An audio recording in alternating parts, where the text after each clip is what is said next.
مساجد تمام محله‌ای هستند.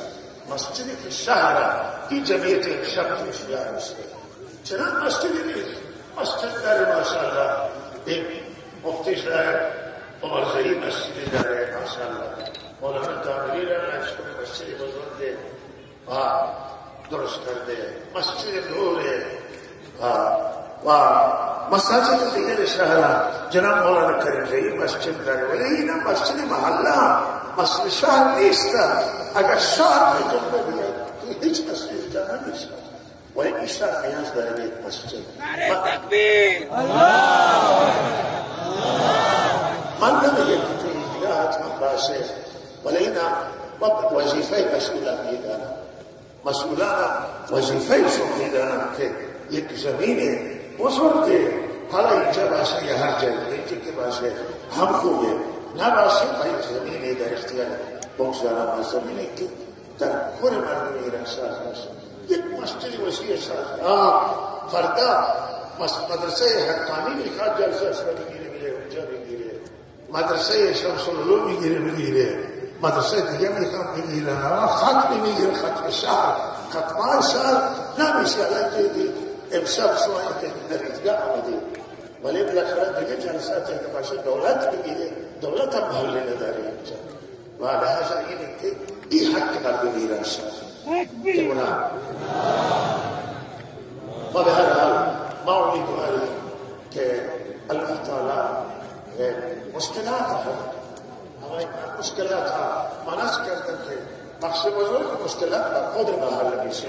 انشاءالله اگر ما خدا را به دست آوردیم، قرآن عظیم شان عمل کرده، بدین عمل کردیم و تصمیم گرفتیم و مصمم بشیم. من یک توصیه خدمت شما بکنم مردم عزیز، و اون اینه که شما اگر میخواهید قبر برایتون گلستان بشه، اگر میخواهید که آخرت برایتون تبدیل بشه به جنت فردوس بشید، اینا هیچ کسی نیست که بده من نمیخواد. این اگر میخواهید این عمله، چرا من شما نسبت به آخرت متوکل شدیم به الله و گذاشتیم چشم بستیم از آخرت و هیچ فکر نمی کنیم، عزیزم دیر می کنیم به عذاب کتک می کنیم توی عذاب قبر. الله من شما را نجات بده. ولهذا فکر بکنید، خودتون فکر کنید و آخرتتون را بسازید، قبرتون را بسازید. و حالا توصیه بنده آنه که مدارس دینی خدمت میکنن، زکات می نبیدید، این همه رسولید به مکاتب قرآنی و از بزرگ شما که فقرای شهر، مساکین شهر و خانواده های زندانی همه مستمندان حق دارن. وقتی ما داریم میکنیم سیر میشیم، سر سفره غذای اضافی میمانه و من و شما غذا داریم، هم افطار گوشت میخوریم، هم سحر، و اونی که نداره که اون را بکنید. او هم وظیفه من و شما هست. الله من و شما توفیق بده و من بیشتر شما رو در سر ندارم، بهتره و بالاخره من یک دو تا چند کلمه بگم و اگر اجازه بدید من دعا بکنم و از شما که همه این دعا مشغول باشه. اونی که شما از کجا میدانید که امشب چه خبر هست؟